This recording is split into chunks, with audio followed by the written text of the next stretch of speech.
उसको पीते ना दे सबर बसतन भालो यूसुफके আগো বুঝলো হ্যাঁ জি সর্বশেষ গজল আমি আর বলবো না হ্যাঁ জি বলবো যেহেতু শুনবেন আরো দু লাইন 100 করে টাকা একটা করে ঘানি কটা লিখেছেন গতবার 100টা প্রায় ঘানি হয়েছিল দেখেন সীতাবুদ্দিন সাহেব সাক্ষী রয়েছেন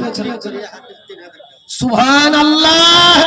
আল্লাহ বলছে বক্তা তুই কমাসনি আমি এখনো মুগুরু মাছের মাথা রেখেছি আল্লাহ তোমারও পিয়ারা বান্দা দিক গড়িয়াছিল আর 109 509 3000 দিল আর তোমার করি আমি করি গরবনা পুরা করে দিও ভাইয়ের মনেরই বাসনা ও গো আল্লাহ দয়া যে করিও মনে জায়েজ মাকাসিদ পুরা করে দিও আল্লাহুম্মা আমিন আমিন তাই বাবুজি বলুন ইনশাআল্লাহ বাবুজি আমার আজাদুল্লাহ আর একটা ধান আর হাসানুল্লাহ